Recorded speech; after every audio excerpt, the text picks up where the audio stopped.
ఏంటండి ఇన్ని varieties of rice? వరి ఏదైతే ఉందో మన ప్రాచీన కాలం నుంచి వస్తున్నది. ఒక్కసారి రైస్ వెరైటీస్ ఏంటి చెప్పండి. సో ఫస్ట్ ఈ రైస్ ఏంటి?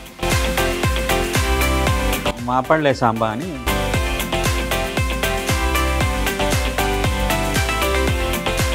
ఇది ఇక్కడ మన ప్రాంతాల్లో ఇప్పుడు అందరూ ఫార్మింగ్ చేస్తున్నారు.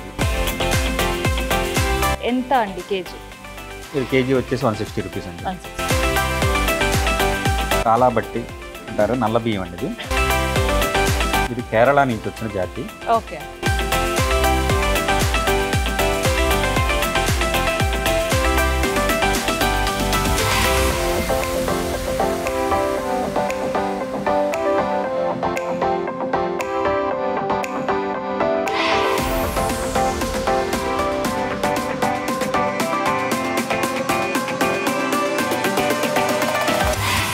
హాయ్, హలో, నమస్తే, నేను మీ Kavya. So rice BPT, basmati, లేదు చిట్టి ముత్యాలు, లేదంటే దోశకు వాడడానికి మనం కోపిన్ బియ్యం ఇట్లాంటివి వాడుతుంటాం కదా. ఇట్లా కాదు, బియ్యంలో కూడా ఔషధ గుణాలు ఉన్నాయి. సో క్యాన్సర్ నివారించడానికి అండ్ దాంతోపాటు మన డైజెస్టివ్ సిస్టమ్ని సెట్ చేయడానికి, డయాబెటిక్స్ నుంచి మనల్ని కంట్రోల్ చేసే బియ్యం, ఇంకా చెప్పాలంటే అన్నప్రసన్నకు వాడే బియ్యం, అండ్ మైసూరు మహారాజులు తిన్న బియ్యం. సో ఇట్లాంటి బియ్యం అన్ని కూడా నాకు ఒక చోట కనిపించినాయి. అసలు బియ్యంలో ఔషధ గుణాలు ఏంది అని అనుకున్నా, అవును నిజంగానే ఉంటాయని ఇక్కడికి వచ్చిన తర్వాత అర్థమైంది. సో ఆ ఏమేమి బియ్యం, ఏళ్ళల్లో ఏమేమి ఔషధ గుణాలు ఉంటాయి, ఎవరు ఏ బియ్యం వాడుకుంటూ ఆరోగ్యాన్ని కాపాడుకోవచ్చు, ఇట్లాంటి ముచ్చట్లన్నీ కూడా తెలుసుకుందాం మనం. చలో.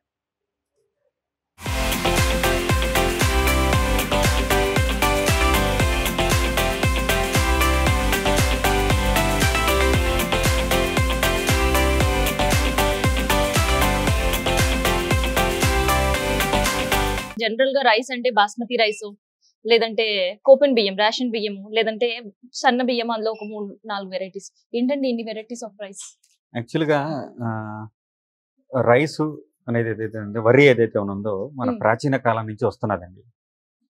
ఇప్పుడు అన్నట్లుగా మన పూర్వీకులు కేవలం చిరుధాన్యాలే తిన్నారు, రైస్ తినలేదు అనే వాదనతో మనం ఏకీభవించాం. అది నిర్ద్వందంగా అలాంటిది ఏమీ లేదు. పూర్వకాలం నుంచి వరి ఉన్నది, పూర్వకాలం నుంచి రాగులు ఉన్నాయి, పూర్వకాలం నుంచి జొన్నలు ఉన్నాయి, సజ్జలు ఉన్నాయి.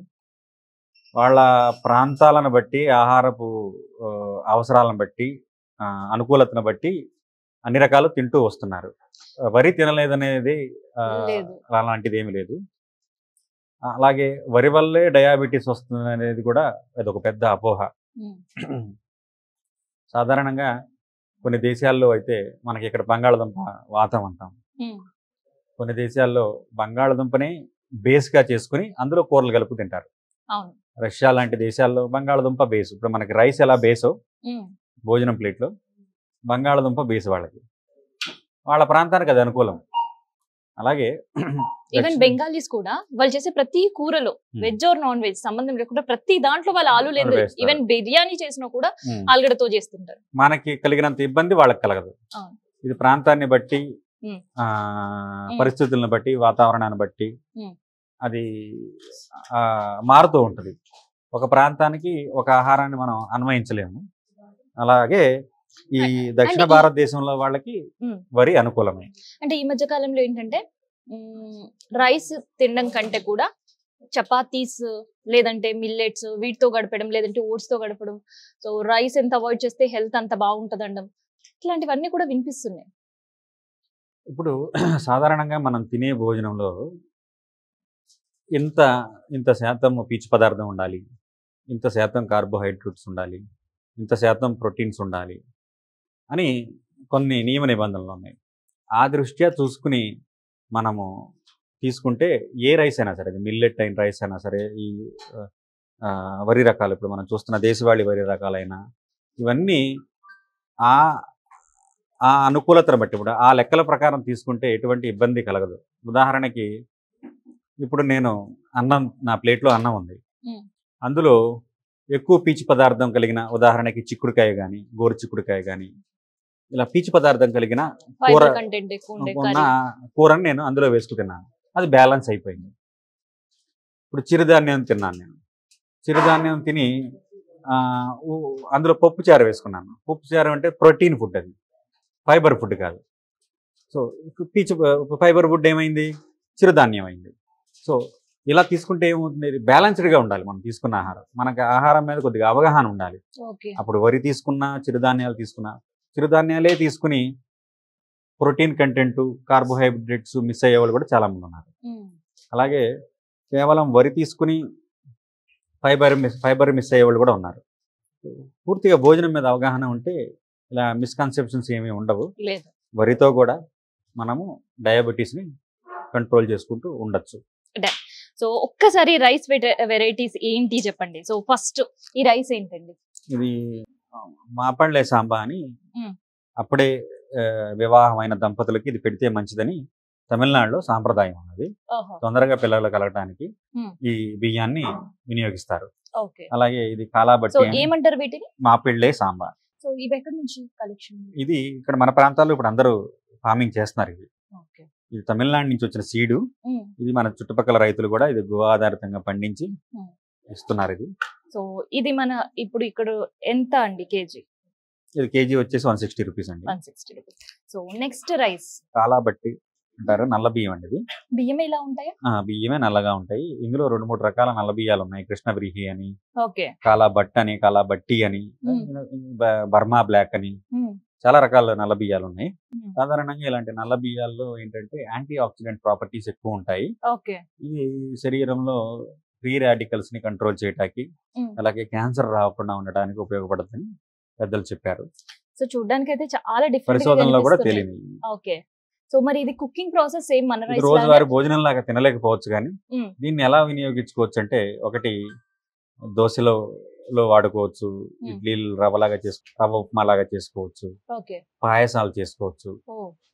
బియ్యంతో ఏమేమి చేసుకోవచ్చో వాల్యూ ఎడిషన్స్ అన్ని దీంతో చేసుకోవచ్చు. సో రైస్ గా తినడం కొంచెం కష్టం అంటారు, కొద్దిగా ఇబ్బంది అవుతుంది. కొంతమంది తినేసేవాళ్ళు కూడా ఉన్నారు, తినేస్తారు. సో ఇన్ కేస్ రైస్ గా కుక్ చేసుకోవాలంటే సేమ్ నార్మల్ రైస్ లాగేనా, లేదంటే మళ్ళీ దీన్ని ఎక్కువసేపు ఇందులో ఎందుకంటే ఫైబర్ ఎక్కువ ఉంటాయి కాబట్టి ఒక 4-5 గంటలు కనీసం నానబెడితే మంచిది, ఫైబర్ రిచ్ ఇది. ఓకే. సో మెయిన్ గా క్యాన్సర్ కి. ఓకే. సో ఈ రైస్ ఏంటండి? ఇది నవారా అని, దీని నివారణ అని కూడా పిలుస్తారు. ఇది కేరళ నుంచి వచ్చిన జాతి. ఇందులో డైటరీ ఫైబర్ చిరుధాన్యాల కన్నా ఎక్కువగా ఉందని లాబొరేటరీలో తెలిసింది.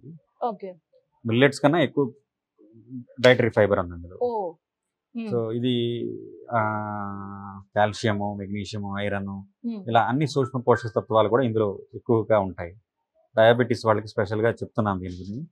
ఇది రోజు తింటే ఒక వారం రోజుల్లో కంట్రోల్లోకి తీసుకురావచ్చు మనం డయాబెటీస్ ని. ఓకే. సో ఇది ఎలా రైస్ లాగానేనా, లేదంటే ఇది కూడా ఎక్కువసేపు నానాలి. వండి వార్చుకునే పద్ధతిలో వండుకుంటే చాలా సులువుగా ఉంటుంది. గంజి వార్చుకోవడం అంటే అప్పట్లో మనం గిన్నెలో గంజి వార్చుకొని అందులో ఉప్పు వేసుకొని కూడా తాగేవాడు. ఇందులో ఏ బియ్యాలైనా సరే కుక్కర్ లో వాడుకోవడం కన్నా వండి వార్చుకునే పద్ధతి అయితేనే మంచిది. ఓకే. సో ఇది రాజముడి. ఇది మంచి సూక్ష్మ పోషక తత్వాలు కలిగి ఉండి లో గ్లైసమిక్ ఇండెక్స్ కలిగిన బియ్యం. ఇది మైసూరు మహారాజు తిన్న ఆహారం. నవరా రైస్ తర్వాత డయాబెటీస్ వాళ్ళు ఇది కూడా చక్కగా తీసుకోవచ్చు. ఓన్లీ డయాబెటీస్ వాళ్ళేనా, అందరూ తీసుకోవచ్చు. అంటే ఇది ఎక్కువ ప్రయోజనం కలుగుతుంది వాళ్ళకి, అందుకని డయాబెటీస్ అని అంటున్నాం. కానీ రోజు మేము కూడా తింటాం దీన్ని. ఈ రైస్ అలవాటు పడిన వాళ్ళు అసలు బయట వేరే రైస్ తినరు, అంత బాగుంటుంది. ఇది టేస్ట్ గా కూడా ఉంటుంది, హెల్త్ బెనిఫిట్స్ కూడా ఎక్కువ ఉన్నాయి ఇందులో. ఒకే మొక్కకి ఎరుపు తెలుపు విలక్షణంగా ఉంటుంది ఇది. ఇది కర్ణాటక వెరైటీ అండి. ఇది కర్ణాటక వెరైటీ. అండ్ ఇందాక మీరు చెప్పారు డయాబెటీస్ వాళ్ళు తినొచ్చు అని. అండ్ డయాబెటీస్ వాళ్ళు తిన్నప్పుడు కూడా డయాబెటీస్ అనేది కంట్రోల్ గా వచ్చేస్తుందా? అంటే ఇప్పుడు విత్ మెడిసిన్ సాధారణంగా భోజనము సరైన పద్ధతిలో ఉంటే ఔషధంగా ఉపయోగపడద్దండి. అయితే కంట్రోల్లోకి వచ్చేయాలి అంటే బాగా డ్యామేజ్ చేసేసి ఒక రోజులో భోజనం ఈ అన్నం తినగానే రాదు, మనము వెంటనే డయాబెటీస్ తగ్గిపోయింది, ఎన్ని పాయింట్లు తగ్గిపోయింది అనుకుంటే కుదరదు. ఇప్పుడు ఇందులో ఉన్న క్రూడ్ ఫైబర్ వల్ల డయాబెటీస్లో ఏంటంటే ప్రధానంగా జీర్ణము నిదానం కావాలి అంటే ఫైబర్ రిచ్ ఉన్న ఆహారం తీసుకోవాలి, లేదా ఫ్యాటీ యాసిడ్స్ ఎక్కువ ఉన్న ఆహారం తీసుకోవాలి. అలా తీసుకోవడం వల్ల ఏమవుతుంది, డైజెషన్ స్లో అవుతుంది. డైజెషన్ ఎప్పుడైతే స్లో అయిందో ప్యాంక్రియాస్కి ఇన్సులిన్ ప్రొడక్ట్ చేసే సమయం దొరుకుతుంది. ఎప్పుడైతే ఇన్సులిన్ ప్రొడక్షన్కి టైం దొరికిందో బ్లడ్లో గ్లూకోజ్ లెవెల్స్ పెరగవు. ఇదే సింపుల్ లాజిక్. సో ఇక్కడైతే రైస్ ఖాళీ అయిపోయింది. ఇది ఇక్కడ కుళ్ళాకర రైస్ అని ఉంటుంది, అది ప్రెగ్నెంట్ లేడీస్కి బాగా వాడతారు. అది తొందరగా సేల్ అయిపోయింది, మళ్ళీ రావాల్సింది ఉంది. అది కూడా ఎర్రగా ఉంటుంది బియ్యం. అందులో కాల్షియం పర్సంటేజ్ ఎక్కువ ఉండటం వలన ప్రెగ్నెంట్ లేడీస్ వాళ్ళు వాడతాక అనుకూలంగా ఉంటుంది. ఏం రైస్ అండి అది? కుళ్ళాకర్. సో అది ఎక్కడి నుంచి? అది కూడా తమిళనాడు వెరైటీ అండి. తమిళనాడు ఇక్కడ పండిస్తున్నారు ఇప్పుడు మన వాళ్ళ రైతులు. ఓకే.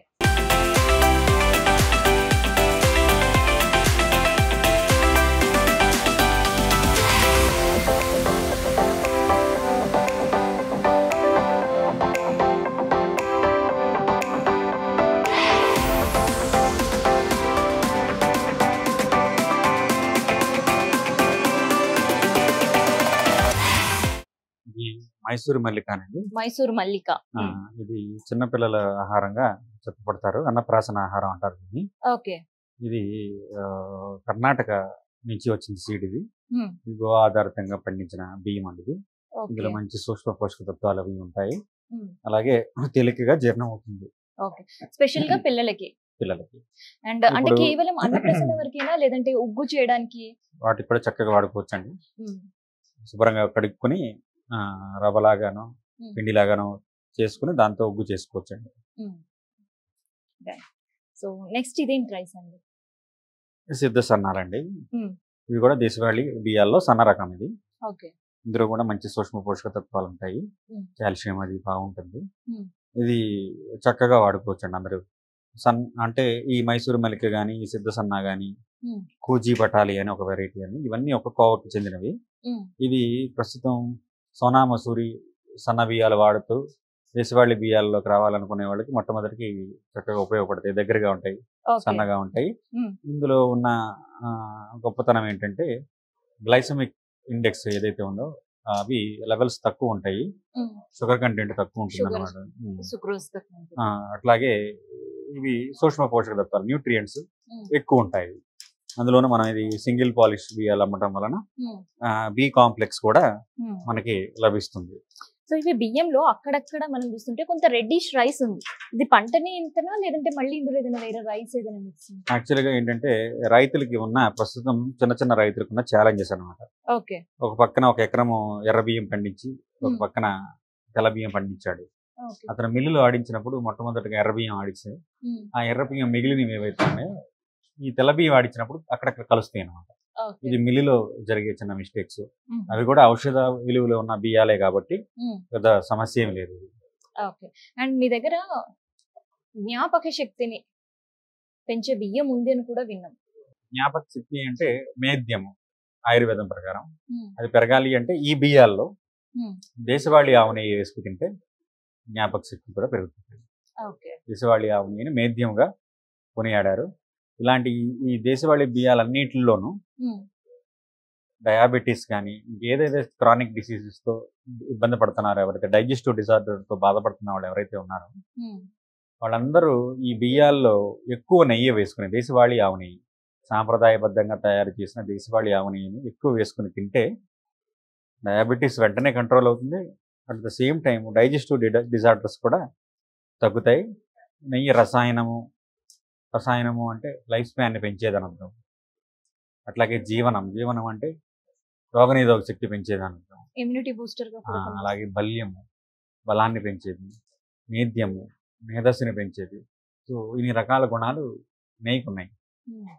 సో ఈ దేశవాళీ బియ్యాల్లో ఆవు నెయ్యి కనుక మనం కలిపి తింటే ఆ ప్రయోజనం కలుగుతుంది.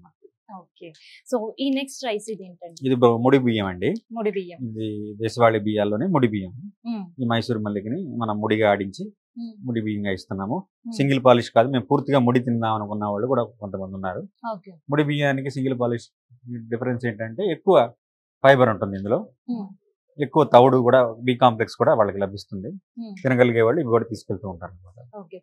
సో ఇది ఏంటండి వన్ డే ప్రాసెస్? ఇది ఒక అర glass extra పోసుకోవాలండి.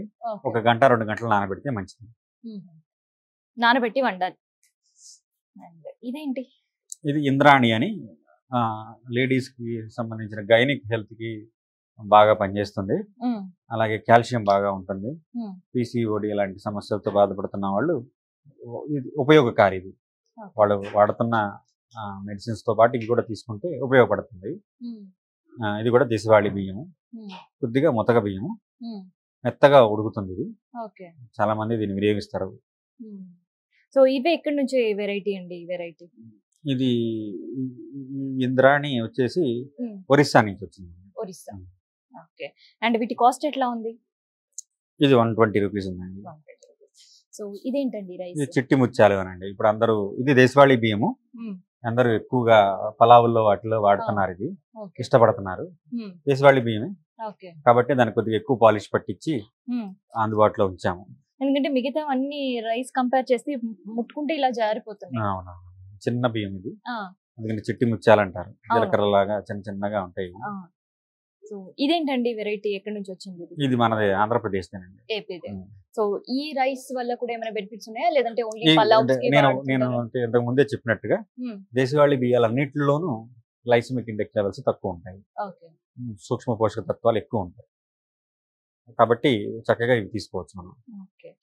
So next rice ఇవి చింతలూరు సన్నాలు, ఈ కూజీ పటాలి, మైసూర్ మల్లిగా, సిద్ధ సన్నాల కోవ కిందకే వస్తుంది.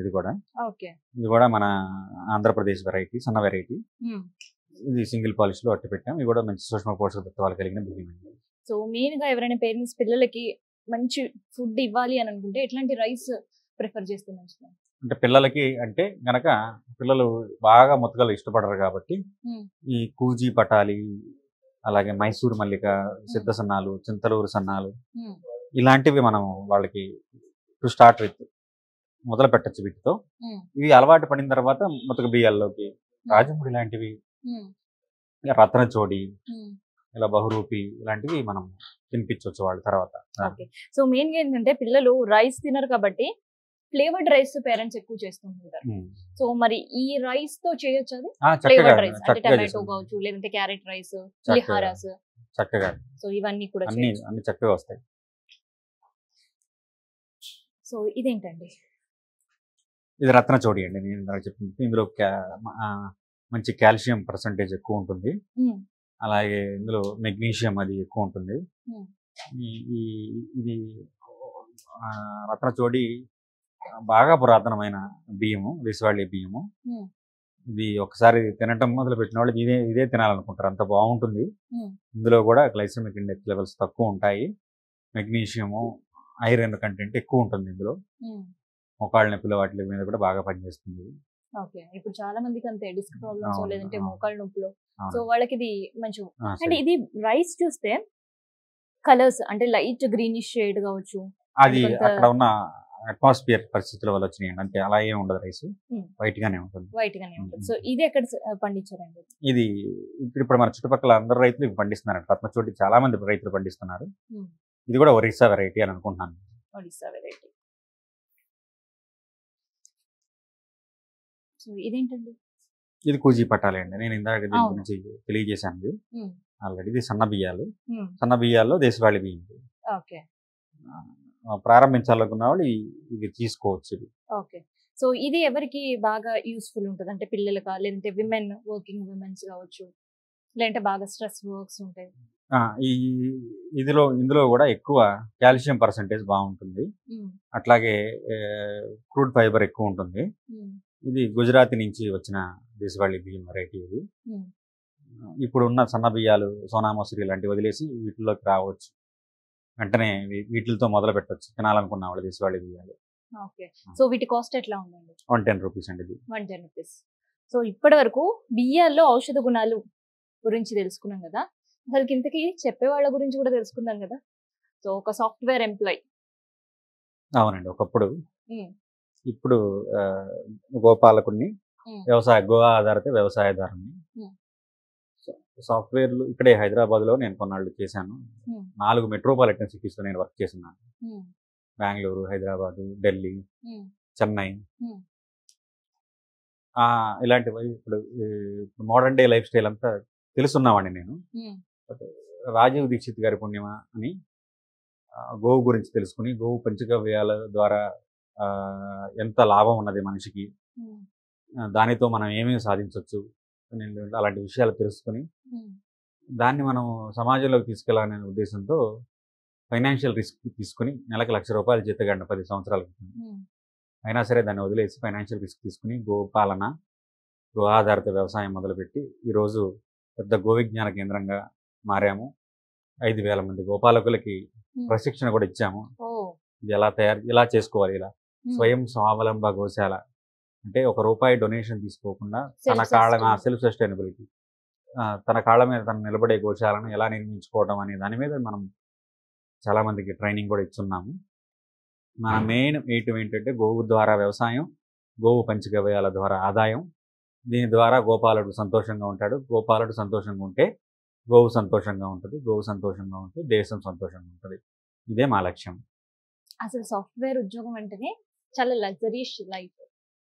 నెలకి ₹1,00,000 జీతం, దట్టు హైదరాబాద్. అది 10 ఏళ్ల క్రితం. అది 10 ఏళ్ల క్రితం, ఇప్పుడు కూడా కాదు. 10 ఏళ్ల క్రితమే ₹1,00,000 జీతం. సో ఎందుకు అట్లా క్విట్ చేయాలనిపించింది? అంటే మీరు ఎవరినైనా అంటే సాఫ్ట్వేర్ ఎంప్లాయీస్ని కనుక మీరు ఎప్పుడైనా గప్పుకుని మీరు ఇంటర్వ్యూ చేస్తే, మీరు వ్యవసాయం చేయాలనుకున్నారనుకుంటే వాళ్ళు హ్యాపీగా మేము చేయాలనుకుంటున్నాం అని చెప్తారు. ఈ జాబ్స్ అనేవి ఏవైతే ఉన్నాయో కేవలం ఉపాధి మార్గంగానే చూశారు మన వాళ్ళు. కానీ ఈ వ్యవసాయం, ఈ గోపాలన, ఈ ఈ వాళ్ళంటి వాతావరణము, ఇవన్నీ వాళ్ళ జీన్స్లో ఉన్నాయి. ఈజీగా అటాచ్ అయిపోతారు. ఇవన్నీ వాళ్ళు ఎప్పుడు కోరుకునేది ఇదే. కానీ సంపాదన దృష్ట్యా సమాజం కోసం కానివ్వండి, తల్లిదండ్రుల కోసం కానివ్వండి, కొంతమంది పెళ్ళి అవ్వాలని కోసం కానివ్వండి, ఇలాంటి విషయాలని పరిగణనలోకి తీసుకుని వాళ్ళ దృష్టికోణం మార్చుకున్నారు. కానీ చాలామందికి 100% మందికి ఇలాంటి లైఫ్ స్టైల్లో బతకాలని ఉన్నా కూడా కొన్ని అనానుకూల వాతావరణం వల్ల ఉండలేకపోతున్నారు. అందరికీ రావాలని ఉంది, ఇలాంటి వ్యవసాయం చేసుకోవాలని ఉంది, ఇలా గోవులు పాలించుకోవాలని ఉంది, ఇలాంటి వాతావరణంలో ఉండాలని ఉంది. కానీ కొన్ని బాధ్యతల దృష్ట్యా వాళ్ళు చేయలేకపోతున్నారు అంతే. సో ఇదేదో చిన్న విషయమే కాదు. దాదాపు 10 సంవత్సరాలు మీరు జాబ్ క్విట్ చేసి నంబర్ ఆఫ్ బై ప్రోడక్ట్స్ తీసుకురావడం కావచ్చు, ఇన్ని దేశీయ రకాలు. అవునండి. ఇది ఏంటి దీనిపైన ఏంటి ఒక స్టెప్ బై స్టెప్ చేసుకుంటూ వచ్చామండి. ఒక 2-3 ప్రొడక్ట్లతో ప్రారంభించి అలాగే దాన్ని వాళ్ళు 10-15 ప్రొడక్ట్లుగా పెంచి ఈరోజు ఒక 60-70 ఉత్పత్తులు, పంచగవ్య ఉత్పత్తులే మనం మన గోశాలలో మ్యానుఫ్యాక్చర్ చేస్తున్నాము. అలాగే ఒక 50-60 వాల్యూ ఎడిషన్ ఫుడ్ ప్రొడక్ట్స్ మనం చేస్తున్నాము. ఇలా ఇవన్నీ చేయబట్టి ఈరోజు వాటి ఫీడ్బ్యాక్ కూడా, వాడిన వినియోగదారులందరూ వాటి ఫీడ్బ్యాక్ కూడా బాగుందని చెప్పటం, వాళ్ళ ప్రోత్సాహం కూడా ఉండటం, అధికంగా వాళ్ళందరూ సహకారం కూడా ఉండటం వల్ల ఈరోజు మనము ఈ స్థాయిలో 2 రాష్ట్రాల్లో స్టోర్లు ఉన్నాయి. అవి విజయవంతంగా నడుస్తున్నాయి. లాస్ట్ అనడానికి లేదు కానీ ఒక పాస్ట్ 5 years నుంచి అయితే దీనిపైన అవగాహన ఉంది. కానీ మీరు ఎప్పుడైతే స్టెప్పింగ్ చేశారో అసలుకి వరల్డ్ కావచ్చు, ఇందులో బిజినెస్ ఎంటీ కంప్లీట్ గా. అవునండి. సో ఏంటి అట్లాంటి టాస్క్ తీసుకున్నారు? ఒక బాధ్యతతో కూడిన జీవితం మన పూర్వీకుల నుంచి మనకు అలవాటు ఉందండి. ఈ జీవితానికి ఒక లక్ష్యం ఉండేది. అసలు ఎందుకు పుట్టాము, ఎందుకు వస్తున్నాము, ఇలాంటి విషయాలన్నీ మన వాళ్ళకి అవగాహన ఉంది. కాబట్టి ఒక ఆధ్యాత్మిక జీవితము, ప్రకృతిని కాపాడుకుంటూ, భూమిని కాపాడుకుంటూ, తన ధర్మాన్ని కాపాడుకుంటూ, తన ఉన్నతి కోసం జీవించే విధానంలో ఉండేవాళ్ళం మనం. అలాంటి జీవన విధానంలో మనం ఇప్పుడు ఈ సాఫ్ట్వేర్లని వచ్చాక, లేకపోతే వేరే వేరే ఆదాయ మార్గాలు వచ్చాక, ఉపాధి లక్ష్యంగా చదువుకుంటూ, ఉపాధి లక్ష్యంగా పనిచేస్తూ, ఉపాధి లక్ష్యంగా జీవిస్తూ, ఉపాధి లక్ష్యంగా మరణిస్తున్నాం. అదొక్కటే కాదు, ఇలా వస్తే కేవలం డబ్బే కాదు, జీవితానికి సంతృప్తి కూడా ఉంటుంది. ఇది ఎక్స్పీరియన్స్ చేసిన వాళ్ళే చెప్పగలరు. ఇది కొన్ని వర్డ్స్తో ఎక్స్ప్లెయిన్ చేసేది కాదు. అయితే నేను తీసుకున్న బాధ్యత ఏంటి అంటే, అంతరించిపోతున్నాయి గోజాతి. దేశీయ ఆవులు ఏవైతే ఉన్నాయో, మన గోమాతగా పిలువబడుతున్న దేశీయ ఆవులు ఏవైతే ఉన్నాయో, ఒకప్పుడు 300 రకాల జాతులు ఉండేవి. ఇప్పుడు 30 రకాల జాతులకు పడిపోయినాయి. ఈ దేశవాళీ ఆవులు ఎప్పుడైతే అంతరించిపోతున్నాయి, రేపొద్దున ఈ ఒంగోలు, పొంగనూరు ఏవైతే మనం మాట్లాడుకుంటామో ఇవి కూడా కనుమరుగైపోయే పరిస్థితి వచ్చేసింది. ఇప్పుడు హైదరాబాద్లో కాకులు కరువైనట్టు. అలా ఈ దేశవాళీ ఆవులు అంతరించిపోతున్నాయి. వాటిని కాపాడుకోకపోతే, దేశవాళీ ఆవు ఉంటేనే వ్యవసాయం సరిగ్గా ఉంటుంది, వ్యవసాయం సరిగ్గా ఉంటేనే దేశం సమృద్ధిగా ఉంటుంది, దేశం సమృద్ధిగా ఉంటే మనము సుఖంగా ఉంటాము. ఇదన్నిటికీ ఆధారం గోవు. ఈ గోవుని మనం కాపాడుకోవాలి. కాపాడుకోవడం అనేది మన బాధ్యత. కాబట్టి ఆ దృష్ట్యా నేను ఇందులోకి వచ్చి, అది కూడా నేను కేవలం సేవా మార్గము అనే ఉద్దేశంతో ఉండకుండా ఉమ్, మన పూర్వీకులు గోవుల కేంద్రంగా ఎంత వాణిజ్యం అయితే చేశారో, గోవుల కేంద్రంగా ఎంత ఆదాయాన్ని సమకూర్చుకున్నారో అన్ని రకాలుగా అది కూడా చేసి చూపించి నలుగురు గోపాలకులకి ఆదర్శంగా ఉండాలనే ఉద్దేశంతో పనిచేశాము. ఉమ్. అలాగే మొదలుపెట్టిన 1 సంవత్సరంలోనే సెల్ఫ్ సస్టైనబుల్ గోశాలగా మారాము. మారిన సంవత్సరం నుంచి ట్రైనింగ్ ఇవ్వటం మొదలుపెట్టాము అందరికి ఎలా సో మార్చుకోవాలి. మీరు ఎక్కడ నేర్చుకున్నారండి? నేను భారతదేశం మొత్తం తిరిగానండి. ఓ. ప్రధానంగా రాజీవ్ దీక్షిత్ గారు ప్రసంగాలు వాటి ద్వారా ఎక్కువ నేర్చుకున్నాము. ఉమ్, అలాగే చాలామంది గొప్ప మనుషులు ఉన్నారు ఈ రంగంలో పనిచేసేవాళ్ళు గోవులతో. వాళ్ళందరి దగ్గరికి వెళ్ళి ఉమ్. తెలుసుకుని నేర్చుకుని దాన్ని ఇంప్లిమెంట్ వేగంగా చేయగలిగాను నేను. ఓ. అదండి. అండ్ ఇన్ని దేశీవాళీ రకాలు రైస్ అసలుకి చెప్తుంటే కూడా చాలా వండరింగ్ అనిపిస్తుంది. అవునండి. కొన్ని ఆర్గానిక్ మేళల్లో వెళ్తే కూడా వెరైటీస్ కనిపించనివి ఇక్కడ కనిపిస్తున్నాయి. అవునండి. అవును. ఏంటి దీని వెనకాల మిశ్రమం ఏంటి? ఇది సాధారణంగా మా కృష్ణా జిల్లాలో డెల్టా ప్రాంతంలో వరి ప్రధానంగా పండుతుంది. అవును. అక్కడ సుభాష్ పాలేకర్ గారి వ్యవసాయం చేసే రైతులు, యువ రైతులు కూడా ఇప్పుడు చాలా మంది ముందుకు వస్తున్నారు. ఉమ్, వాళ్ళు పండించే పంటకి మేము కూడా కొంత పండిస్తున్నాము. ఉమ్, వాళ్ళు పండించే పంటలకి మనము ఒక స్టేజీ మార్కెట్గా మనం ఉపయోగపడుతున్నాం. వాళ్ళకి ఒక స్టేజ్ ఇస్తున్నాము. కనీసం 15-20 మంది వ్యవసాయదారులకి మనం ఈ స్టోర్ల ద్వారా స్టేజ్ ఇవ్వగలుగుతున్నాము. వాళ్ళు పండించిన ప్రొడ్యూస్ని మనం అమ్మి పెట్టగలుగుతున్నాం వాళ్ళకి. దీనివల్ల వాళ్ళకి ఉపయోగము, గోవు కాపాడబడుతుంది, భూమి కాపాడబడుతుంది, ప్రజల ఆరోగ్యాలు బాగుపడుతున్నాయి. సో ఇదన్నమాట ఇవాళ స్పెషల్ స్టోరీ. చూసినాం కదా, ఇప్పటి వరకు రైస్ అంటే దూరంగా పారిపోయిన పరిస్థితులు, కానీ రైస్ వల్ల ఇన్ని ఆరోగ్యానికి మేలు జరుగుతాయా, ఇన్ని వైడ్ వెరైటీస్ ఉంటాయని నాకు కూడా అనిపించింది. నాకు తెలిసి ఈ వీడియో మీకు కూడా నచ్చుతుండొచ్చు. ఫుల్ రైస్ వెరైటీస్ ఏమున్నాయి, వాటి కాస్ట్ ఏడుందో ఇదంతా కూడా చెప్పారు. సో ఈ స్టోర్ వచ్చేసి మనకి కొండాపూర్ మంజీరా లైన్ దగ్గర ఉందన్నమాట, పైప్ లైన్ దగ్గర. సో ఇక్కడికి వస్తే ఎవరైనా మీకు ఈజీగా గైడ్ చేస్తారు. సో ఇది wide variety of rice and rice లో ఉండే ఔషధ గుణాలకు సంబంధించిన ఇన్ఫర్మేషన్.